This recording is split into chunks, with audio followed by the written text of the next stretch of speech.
The sound of a perfect shot echoed through the elite shooters club, followed by thunderous applause from wealthy patrons dressed in designer shooting gear. Blake Radcliffe lowered his custom Remington, a smirk spreading across his tanned face as the target showed another bullseye. This was his kingdom, a world where money, power, and skill created an impenetrable barrier between the elite and everyone else. If you've ever been underestimated or made to feel invisible, you might want to stay for what happened next, the moment that changed everything, at America's most prestigious shooting range.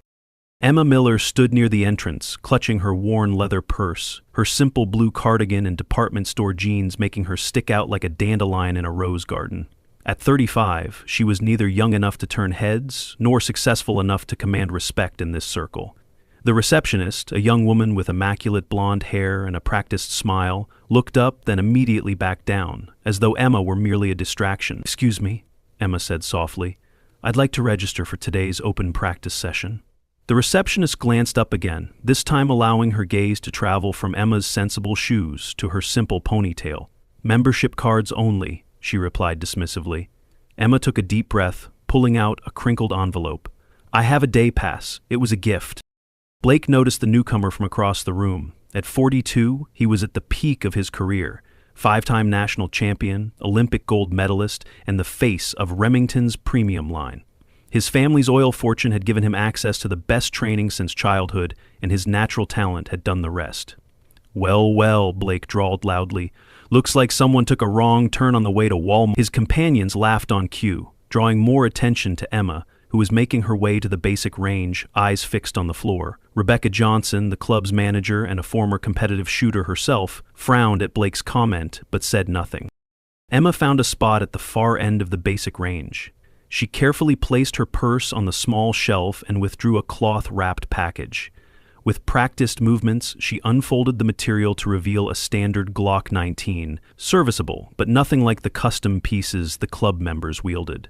Blake and his friends had migrated closer, their interest piqued by the opportunity for entertainment. $10 says she can't hit the target, one joked. Blake scoffed.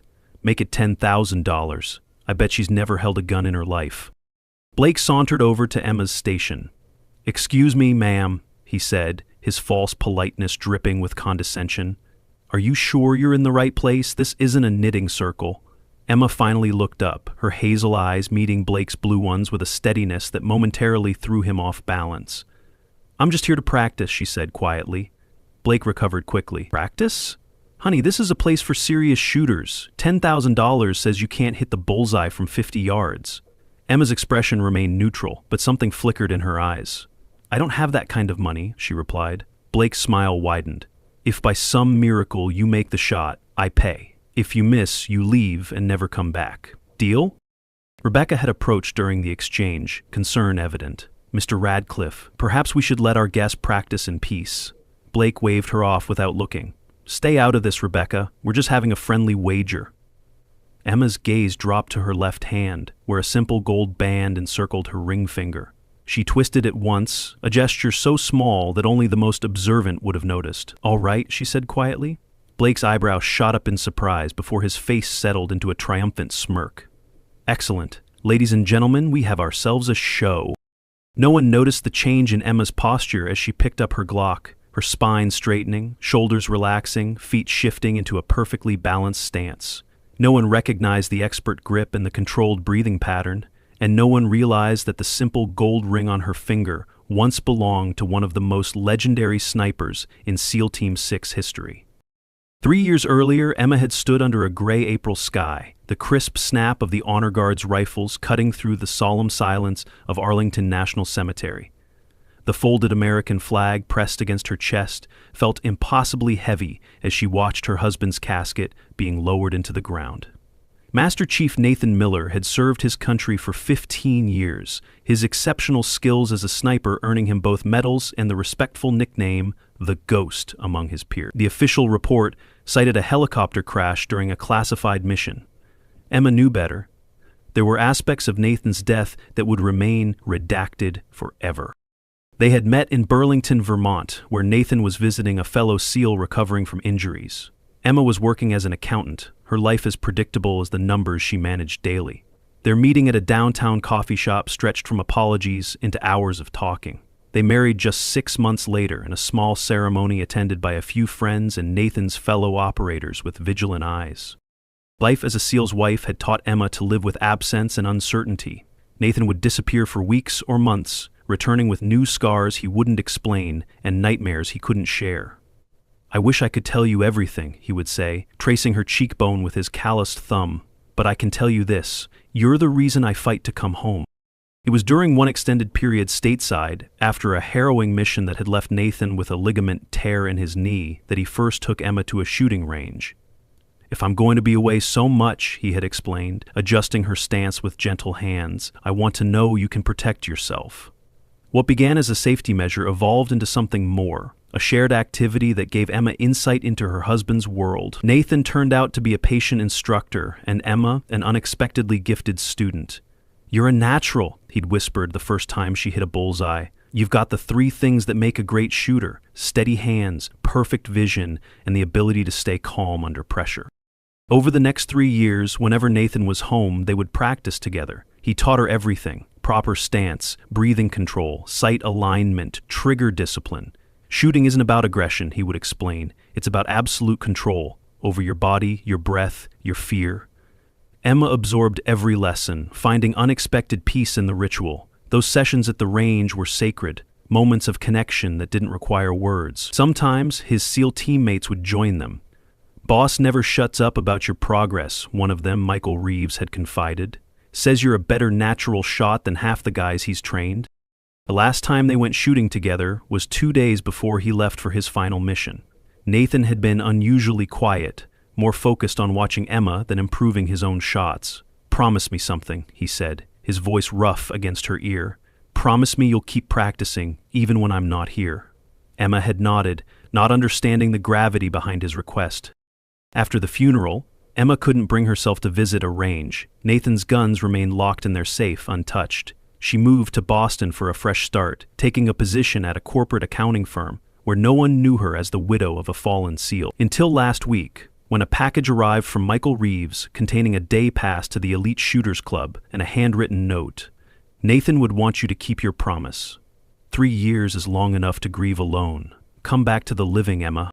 Now, standing in the Elite Shooters Club with Blake Radcliffe's challenge hanging in the air, Emma felt something stir within her, a spark of the person she had been before grief hollowed her out. As she lifted the Glock, muscle memory took over. The world narrowed to 3 points: herself, the gun, and the target. Emma took a deep breath, held it for a moment, then slowly exhaled halfway and squeezed the trigger. The shot rang out, crisp and clean in the hushed range. Through the settling echo, the mechanical whir of the target retrieval system seemed unnaturally loud. Blake maintained his amused expression, though uncertainty crossed his features, as he noted Emma's textbook stance. The target moved slowly toward them, building suspense with each mechanical click. When the paper target finally arrived, a perfect hole marked the dead center of the bullseye. The silence that followed was profound, a vacuum of sound where Blake and his entourage struggled to process what they were seeing. Emma calmly placed the Glock on the counter, her expression unchanged. Blake snatched the target, examining it closely. "Beginner's luck," he finally declared, his voice carrying a sharp edge. "Anyone can get lucky once." Rebecca stepped forward, her professional mask slipping to reveal genuine admiration. "That was an exceptional shot, Miss Miller," Emma supplied quietly. "Emma Miller." Rebecca nodded, offering a smile that was both apologetic and impressed. "Miss Miller, perhaps you'd like to try our advanced range facilities? Clearly you're not a beginner." Before Emma could respond, Blake interjected. "Hold on, one lucky shot doesn't make her a pro. Let's see if she can do it again, this time with real stakes." An uncomfortable murmur ran through the growing crowd of spectators. $50,000, Blake announced, pulling his checkbook from his jacket pocket. "If you can hit 3 bullseyes in a row at 75 yards, if you miss even one, you publicly admit you cheated and leave." Senator Williams placed a cautioning hand on Blake's shoulder. "Blake, perhaps this isn't the time." Blake shrugged off the touch. "What's the matter? Afraid your little trick won't work 3 times in a row?" Emma considered simply walking away. She had come today only because of her promise to Nathan, not to engage in public spectacles, but something in Blake's dismissive arrogance awakened a dormant fire within her. a sense of injustice not just for herself, but for everyone who had ever been underestimated or excluded. "I'll take your challenge," Emma said softly, "on one condition. If I win, the $50,000 goes to the Veterans Support Foundation." Blake hesitated only briefly before nodding. "Fine, it's not like you win anyway." As Emma moved to the 75-yard mark, Rebecca approached her. "Ms. Miller, you should know that Mr. Radcliffe holds the club record at this distance. No one has beaten his score in 5 years. Emma nodded, appreciating the warning. "Thank you for your concern, Ms. Johnson, but I'll be fine." Rebecca studied her, noting the quiet confidence that seemed at odds with Emma's unassuming appearance. Blake was making a show of the event now. "Ladies and gentlemen," he announced to the substantial crowd, "we are about to witness either the most impressive fluke in shooting history or the most embarrassing failure. 3 bullseyes at 75 yards with a standard handgun. Impossible for an amateur." Emma loaded fresh magazines methodically. As she prepared, memories of Nathan's lessons filtered through her mind. "When the pressure is on," he had told her, "fall back on your training. Let your body remember what your mind might forget under stress." The range had gone completely silent, all attention focused on the confrontation unfolding. For the first shot, Emma took slightly longer to aim, adjusting to the increased distance. The crack of the gun was followed by another perfect hit. Blake's jaw tightened visibly. The second shot came more quickly, with Emma adjusting her stance minutely before firing. Another bullseye. Before taking the third shot, Emma twisted her wedding ring once, feeling Nathan's presence as strongly as if he were standing beside her. The final shot split the air and hit dead center again. Blake's face had drained of color, his expression frozen between disbelief and fury. Rebecca returned with the 3 targets, displaying them for verification. There was no question, 3 perfect shots at a distance that would challenge even experienced marksmen. "Congratulations, Ms. Miller," Rebecca said, unable to keep the admiration from her voice. "That was remarkable." Blake snatched the targets, examining them with increasing desperation. "This is impossible," he hissed. "No one walks in off the street and shoots like this. She must have rigged something." Emma remained calm, though steel entered her voice. "I believe we had an agreement, Mr. Radcliffe." "Agreement? With a cheater?" Blake's voice rose. "I'm not paying $50,000 based on some trick." Rebecca intervened. "Mr. Radcliffe, Ms. Miller's performance was witnessed by dozens of members, including Senator Williams. The shots were legitimate." Blake rounded on her, his finger jabbing the air inches from her face. "Know your place, Rebecca. 1 word from me to the board and you're finished here." The threat silenced Rebecca, but her expression hardened. Emma watched the exchange with quiet intensity. "If you're accusing me of cheating," Emma said evenly, "perhaps we should move this discussion to a more private setting." Blake misinterpreted her intent. "Private? So you can avoid the consequences?" "No, let's settle this right here." He turned to the crowd. "Ladies and gentlemen, I propose a real challenge.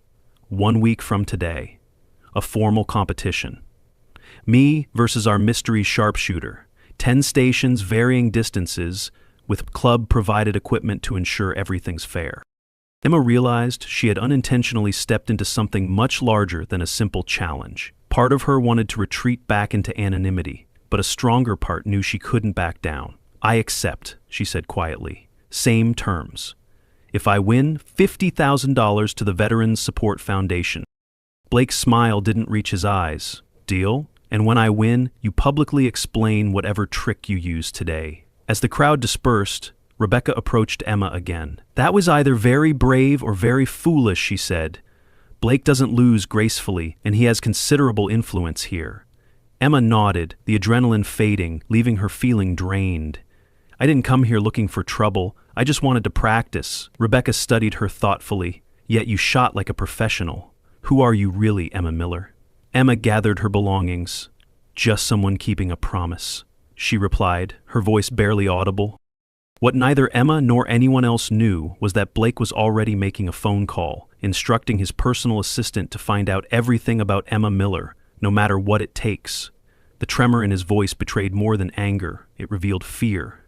Because Blake had recognized something in Emma's shooting that the others had missed, the distinctive technique of military training, executed with a precision that couldn't be faked. News of the confrontation spread quickly through Boston's upper circles. By evening, Blake Radcliffe was inundated with messages from friends, rivals, and journalists seeking details about the mysterious woman who had challenged his supremacy. Seated in his penthouse overlooking the Charles River, his swirled aged scotch in a crystal tumbler, his post-victory celebration ritual now a means to calm his frayed nerves. Jessica Thompson, his girlfriend, scrolled through her phone, monitoring the social chatter with increasing concern. "They're calling her the unknown marksman," Jessica reported. "Someone posted a blurry video of her last shot. It's already got thousands of views." Blake drained his glass. "One lucky day doesn't make her a marksman. By next week, everyone will know she's a fraud." Jessica looked up, her expression unusually serious. "Blake, honey, those weren't lucky shots. I've watched you compete for years. She's good, really good." The sharp ring of his phone interrupted their conversation. Blake checked the caller ID, immediately straightening as he recognized his investigator's number. "Tell me you found something," he demanded without preamble. The voice on the other end was apologetic. "Not much yet, Mr. Radcliffe. Emma Miller, 35, works as a senior accountant at Meridian Financial. Moved to Boston from Virginia Beach 3 years ago. Clean record, pays her taxes, keeps to herself. No social media presence, no competitive shooting background." Blake's frustration mounted. "That's impossible. Nobody shoots like that without training. Dig deeper." After ending the call, Blake paced the length of his living room. "I don't understand. Who is she? Where did she learn to shoot like that?" Jessica set down her phone, watching him with growing unease. "Blake, maybe it's time to let this go. Pay the charity, chalk it up as an off day." Blake stopped abruptly, turning to her with an intensity that made her flinch. "This isn't about the money. It's about my reputation, my legacy." Across town, Emma sat at her kitchen table, staring at her phone. Michael Reeves had called 3 times since she'd left the range. The shooting community was smaller than most people realized, especially among those with military connections. Emma brewed a cup of tea and carried it to her small balcony, the events of the day playing through her mind. Part of her regretted accepting Blake's challenge. The attention was unwelcome. Yet another part felt strangely liberated, as though something long dormant had awakened. Emma's phone buzzed again, displaying an unfamiliar number. After hesitation, she answered. "Ms. Miller, this is Rebecca Johnson from the Elite Shooters Club." Emma tensed. "Emma Johnson, what can I do for you?" Rebecca's voice carried an undertone of urgency. "I probably shouldn't be calling you, but I thought you should know. Blake has people looking into your background. He's convinced you cheated somehow." Emma closed her eyes, unsurprised but disappointed. "Thank you for the warning, Ms. Johnson, but I have nothing to hide." Rebecca continued, her voice lower. "Look, I don't know who you are or where you learned to shoot like that, but Blake Radcliffe has a lot of influence in this city. His family practically owns half of Boston. If he feels threatened, he can make things difficult for you." Emma appreciated the concern, but years as a military spouse had taught her about real threats versus intimidation tactics. "I'll be careful," she promised, "but I intend to honor our agreement." After the call, Emma opened a small wooden box containing Nathan's medals, letters, and their wedding photo. Inside, beneath the folded flag from the funeral, lay Nathan's logbook, a record of his training sessions and missions. She flipped through it, finding the pages where he had documented their practice sessions together. His handwriting was precise. Emma, 50 yards, 9/10 bullseyes, natural talent, better than most recruits. The next morning, Emma called in sick to work for the first time in 3 years. Instead of going to the office, she drove to a public range, far from Elite Shooters' exclusive clientele. For 8 hours, she practiced methodically, working through every technique Nathan had taught her. Each shot was a conversation with his memory, a promise kept, a connection maintained across the boundary between life and death. That evening, a text message arrived from Rebecca. Blake requesting rule changes for competition. Now wants 10 different firearms at varying distances. Board approved. Emma understood the implication. Blake was restructuring the competition to showcase the breadth of his training and experience, areas where she might be vulnerable. Emma's response was simple. "Thank you for letting me know. No changes needed on my end." In his penthouse, Blake received the update with growing satisfaction. "Perfect," he told Jessica. 10 different stations, 10 different firearms. There's no way she can match my experience across that range of weapons. Jessica set her wine glass down carefully. "And if she does?" Blake's smile held no warmth. "She won't. But if by some miracle she gets close, I've arranged a little insurance policy." The day before the competition, Michael Reeves finally caught up with Emma by appearing at her door unannounced. "You couldn't return a call?" he asked. his gruff tone belied by the concern in his eyes. Emma let him in, relieved to see a familiar face. "I've been busy," she explained simply. Michael surveyed the apartment, noting the shooting manuals spread across the table. "So I've heard. The whole community's talking about you in Radcliffe." They sat across from each other at Emma's kitchen table. "Nathan would be proud, you know, not just of the shooting, of you stepping back into the world." Emma's eyes burned suddenly with unexpected tears. "I'm not sure that's what I'm doing. This wasn't planned, Michael."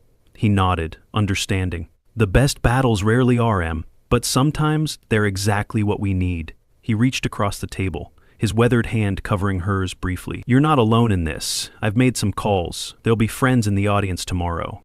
As Michael prepared to leave, he turned back at the door. "One more thing.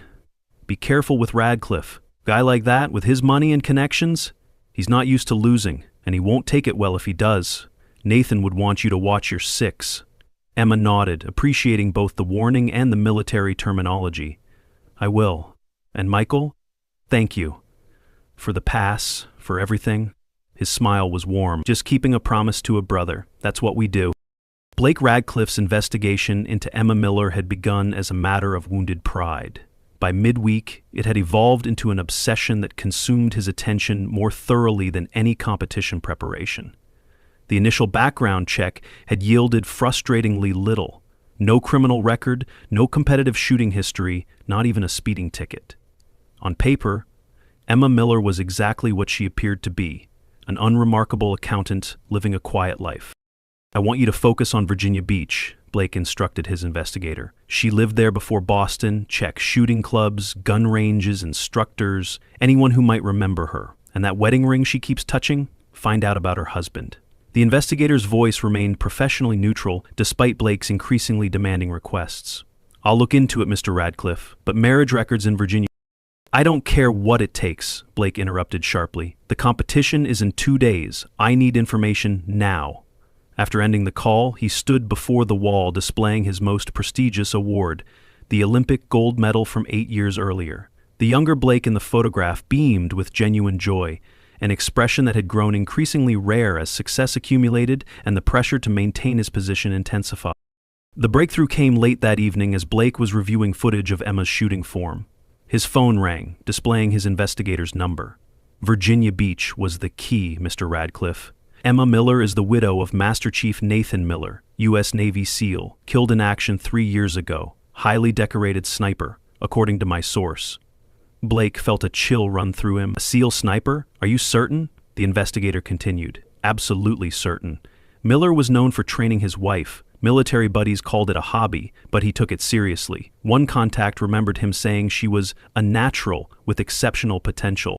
"Is there anything else?" Blake asked, his voice carefully controlled. "Just one thing," the investigator replied. "Miller had a nickname in the teams. They called him the Ghost, for his ability to hit targets no one else could see. He held several unofficial long-distance records within the special operations community." Blake ended the call, sitting motionless as the implications settled over him. Emma Miller wasn't just lucky, and she wasn't a fraud. She was the protégé of a legendary military sniper. The narrative Blake had constructed of exposing an amateur's lucky streak was collapsing. Worse, the alternative narrative forming in its place was far more compelling. The widow of a fallen hero, honoring his memory through the skills he had taught her, challenging the privileged champion who had mocked her. Across town, Emma was unaware of Blake's discovery as she focused on her own preparations. On Thursday evening, she received another call from Rebecca Johnson. "Ms. Miller, I wanted to update you on the competition details for Saturday. There's been another change. Blake has requested, and the board has approved, a modification to the scoring system. Each station will now be weighted based on difficulty, with the final station counting for 30% of the total score." Emma absorbed this information, recognizing the strategic manipulation. "Let me guess, the final station involves a firearm that Blake particularly excels with?" Rebecca's hesitation confirmed Emma's suspicion. "It's a custom Macmillan TAC 338, a long-range precision rifle that Blake has exclusive experience with. It's one of only 5 in civilian hands in the Northeast." Blake crossed her eyes, calculating the implications. She had extensive handgun training from Nathan, but significantly less experience with specialized long-range rifles. After the call, Emma sat at her kitchen table, contemplating this development. If Blake was investigating her military connections, it was only a matter of time before he discovered Nathan's identity. The next morning, Emma drove to a specialized range outside the city, where she had arranged private access to practice with long-range rifles. As she pulled into the parking lot, she noticed a black SUV with government plates. Leaning against it was a tall man with the unmistakable bearing of Special Operations personnel. "Mrs. Miller, Commander Wilson, former Team 3. I served with Nathan in Baghdad in '16. Emma had met many of Nathan's colleagues over the years, though this man wasn't familiar. "Commander, I don't recall Nathan mentioning you." The man's expression remained neutral. "We weren't in the same squad, ma'am, but in the teams we all know the Ghost's reputation." He gestured toward the range. "Heard you might appreciate some pointers on the Macmillan TAC 3838. I have some experience with that platform." For the next 4 hours, Commander Wilson guided Emma through the intricacies of the high-precision rifle. "Nathan taught you well with handguns," he observed as she completed a series of increasingly accurate shots. "You have his patience and breathing control. This isn't so different, just magnified. Trust what you know." By early afternoon, Emma was consistently hitting targets at distances that would have seemed impossible days earlier. As they packed up, Wilson handed her a small notebook. Nathan's distance calculations and wind adjustment formulas. He developed them himself. Might come in handy tomorrow. Emma accepted the notebook with reverence. "Thank you, Commander, but why are you helping me? You don't know me." Wilson's expression softened slightly. "When you lose a brother in the teams, you look after what mattered to him. Nathan talked about you, how proud he was of your progress, your natural ability, said you had the calmest hands he'd ever seen on a civilian." As Wilson departed, Emma realized that her private challenge had expanded into something larger, a representation of values that extended beyond the immediate competition. It had become a symbolic confrontation between different worlds, the privilege that Blake embodied versus the quiet excellence that Nathan had represented, flamboyant wealth against understated service. In his penthouse that evening, Blake received the final confirmation of Emma's connection to the legendary SEAL sniper. With each new detail, Nathan Miller's service record, his reputation within the Special Forces community, the circumstances of his death during a classified mission, Blake's confidence eroded further. He poured himself another drink, dismissing Jessica's concerned glance. "It doesn't change anything," he insisted. "Experience wins over sentiment every time." Jessica watched him with increasing unease. "Blake, maybe it's time to reconsider. Pay the charity, cancel the competition. This is becoming complicated." Blake slammed his glass down. "Cancel and confirm every whisper that I'm afraid of her? No. Tomorrow happens exactly as planned." He reached for his phone, dialing a number from memory. "It's Blake. Is everything arranged for tomorrow?" The conversation that followed was brief. After ending the call, he turned to find Jessica watching him with an expression he couldn't quite interpret. "What was that about?" she asked quietly. Blake's smile didn't reach his eyes. "Just ensuring a level playing field, my dear. Nothing more." The Elite Shooters Club buzzed with unprecedented activity on competition day. The club's board had opened the event to the public, transforming a private duel into a premium-priced spectacle.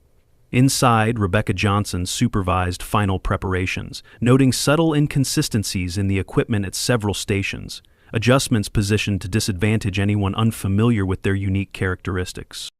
Emma arrived dressed simply, in jeans and a navy button-down, carrying only a small duffel bag containing Nathan's notebook. Rebecca met her privately, voice lowered. "I've completed the equipment check. There are irregularities, nothing I can officially flag, but enough to advantage someone with intimate knowledge of these specific firearms." Emma nodded. "Thank you for letting me know." Blake arrived, surrounded by sponsors and entourage, dressed in logo-emblazoned gear. Approaching Emma, his smile failed to reach his eyes. "Miss Miller, I trust you slept well?" The subtle emphasis on her name implied he had discovered her connection to Nathan. "I should warn you, the pressure can be overwhelming for those unaccustomed to the spotlight. No shame in withdrawing." Emma met his gaze steadily. "I'll manage, Mr. Radcliffe. My husband taught me about performing under pressure." The competition area resembled a stadium, with digital displays showing scores and 3 certified range masters officiating. As Emma prepared for the first station, she noticed a group of men with unmistakable military bearing, seated in the back row, Michael Reeves among them. His subtle nod bolstered her resolve. Through the first stations, Blake's technique showed years of competition experience, flawless and precise. Emma's approach was different, quieter, more economical, with a stillness between shots that spoke of intensive training. By the fourth station, Blake held a slight lead thanks to his competition experience. At the fifth station, Emma noticed the equipment issue. The trigger pull on the Sig Sauer was subtly heavier than standard. Recalling Nathan's words, "Equipment fails, conditions change, adapt and overcome." She adjusted her stance and matched Blake's score despite the handicap. As the competition progressed, a pattern emerged. Blake excelled with competition-style firearms, while Emma demonstrated remarkable consistency across all platforms, particularly military-grade weapons. By the eighth station, Blake's lead had narrowed to a statistically insignificant margin. The audience grew increasingly vocal in support of Emma, captivated by her quiet competence against Blake's showmanship. Before the ninth station, Blake approached Emma. "Impressive performance, Mrs. Miller. Your husband would be proud. The Ghost's techniques are distinctive. I did my homework." Emma's hands stilled momentarily at the deliberate use of Nathan's call sign, but her expression remained controlled. "Then you know he valued integrity above all else, Mr. Radcliffe. Something to consider as we finish today's competition." When the ninth station concluded, the scores were tied. The competition would be decided entirely by the final, most challenging station, the Macmillan TAC-38 at an exceptional distance. Emma immediately noticed subtle adjustments to the scope and stock. Rather than protesting, she consulted Nathan's notebook, finding his formulas for compensating for equipment variations. Blake completed his sequence first, placing 9 of 10 shots within the innermost rings. His final score set a benchmark requiring near perfection from Emma to overcome. "Not everyone is built for championship pressure," he remarked, loud enough for nearby spectators to hear. Taking position behind the rifle, Emma felt a peculiar calmness descend, the same focused state Nathan had described from his missions. She made adjustments based on his formulas, compensating for the subtle sabotage with techniques born of combat experience. Her first shots hit with perfect precision. By the sixth, all bullseyes, the audience leaned forward in collective anticipation. As she prepared her final shot, a sharp reflection of light flashed across her sight line. A momentary distraction from someone near Blake's entourage. Emma paused, then refocused. With absolute control, she sent the final round downrange with unwavering precision, a 10th consecutive bullseye that surpassed Blake's performance. The crowd erupted in spontaneous applause that transformed into a standing ovation. Final results: Emma Miller, first place. Blake Radcliffe, second place, Rebecca announced officially. Blake's sportsmanship mask slipped, revealing raw fury as he offered a perfunctory handshake. "This isn't over," he whispered. Emma replied calmly, "For today it is, and I believe you owe $50,000 to the Veteran Support Foundation." Blake's facade crumbled completely. "You think this proves anything? That a military widow with beginner's luck can replace years of championship experience? This was nothing but a publicity stunt." His voice carried throughout the now silent room. "The equipment was rigged."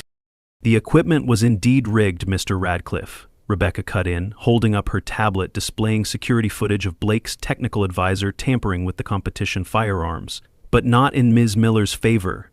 The club's security system records all access to the equipment room." The revelation sent shock through the audience, transforming admiration for Emma's performance into deeper respect. Excellence achieved despite deliberate sabotage. Blake stood frozen, registering not only the loss of the competition, but the potential destruction of his reputation and career. By Sunday morning, video clips of Emma's perfect final sequence and Blake's meltdown had spread across media platforms, transforming a niche sporting story into a broader narrative about privilege and redemption. Emma awoke to dozens of messages from journalists and sponsors, but responded to none, making only a call to Michael Reeves. "It's gotten bigger than I expected. What do I do now?" "That depends on what you want," Michael replied. "Privacy or justice?" Emma considered briefly. "Blake hasn't paid the donation, and the equipment tampering was fraud. There should be consequences." At the Radcliffe penthouse, Blake's crisis team strategized damage control. "We issue a statement citing extreme pressure, acknowledge a lapse in judgment, announce a donation to veterans' causes, and check into a wellness center," his publicist suggested. Blake refused. "I'm not apologizing. That woman had military training. That's the real unfair advantage." Their session was interrupted by Boston police officers. "Blake Radcliffe, we need you to answer questions regarding allegations of fraud and criminal tampering. We're investigating violations of Massachusetts gaming laws since the event involved a substantial wager." Meanwhile, Emma met with the Veterans Support Foundation's director, retired Marine Colonel James Harrison. "Several of our board members are also members of the Elite Shooters Club. They've initiated proceedings to revoke Mr. Radcliffe's championship records." Harrison then presented Emma with an unexpected proposal. "Our foundation has been developing a marksmanship training program for veterans struggling with reintegration. The therapeutic aspects of shooting sports have shown promising results. We would be honored if you would consider taking a role in this initiative." 3 days later, Emma reviewed the settlement offer from Blake's legal team. A $100,000 donation to the foundation, double the original amount, a public apology, and a request for a private meeting before any statements were made. That meeting took place in a neutral conference room. Blake entered with his attorney, his usual swagger diminished, designer attire replaced by a conservative business suit. "Mrs. Miller, I want to apologize for my conduct. The truth is, I've built my entire identity around being the best. When you threatened that, I reacted poorly, criminally." His rehearsed statement gave way to something more genuine. "I've never faced someone who shoots for reasons beyond trophies or recognition. It was unsettling." Emma considered his words. "Mr. Radcliffe, I didn't enter that competition seeking to unsettle anyone. I was keeping a promise to my husband. Your actions undermined the integrity of a sport you claim to respect and dishonored the charity you agreed to support." Blake nodded, genuine shame crossing his features. "That's why I've increased the donation and accepted the 3-year suspension from competition." The settlement was signed, and as they prepared to leave, Blake extended his hand. "For what it's worth, you're the finest shooter I've ever competed against. Your husband taught you well." Emma accepted the handshake briefly. "He would say I was already a good student. Sometimes the right teacher just helps us discover what's already there." 2 weeks later, Emma stood in the newly established training range at the Veterans Support Foundation's Rehabilitation Center, funded by Blake's donation and contributions from manufacturers. Her first class consisted of 6 veterans carrying visible and invisible wounds from their service. "Good morning," she began, her voice stronger than it had been in years. "My name is Emma Miller. I'm not a soldier or a champion, just someone who learned that sometimes the steadiest hands belong to those who have endured the greatest shaking. Today, we begin with fundamentals: how to stand, how to breathe, how to focus." 6 months later, at the Foundation's fundraiser, Emma addressed the gathering. "1 year ago, I walked into a shooting range for the first time in 3 years, keeping a promise to my late husband. I expected to reconnect with a skill he taught me, then return to my quiet life. Instead, I found myself in a confrontation that led to this program and the community we're building together." When the foundation announced the annual Nathan Ghost Miller Excellence in Marksmanship Scholarship for veterans pursuing careers in shooting instruction, Emma felt tears form. As the first recipient, a former Army Ranger who had overcome significant injuries, accepted the honor, Emma twisted her wedding ring one final time. "This one's for you, Nathan, for everything you taught me about standing my ground." Perhaps Emma's greatest victory wasn't defeating a champion who had underestimated her, but finding her way back to the world, rebuilding a life that honored both past and future. For those watching her journey, from being ignored at the Elite Shooters Club to confidently leading the Foundation's programs, the lesson was clear: never underestimate the quiet ones. Behind their silence might lie determination forged through adversity, skills honed through dedication, and values anchored in experiences beyond understanding. And if you find yourself dismissed or overlooked, remember Emma Miller's journey from invisible to essential, how a woman once ignored at a shooting range transformed a moment of disrespect into a movement of respect, one perfect shot at a time.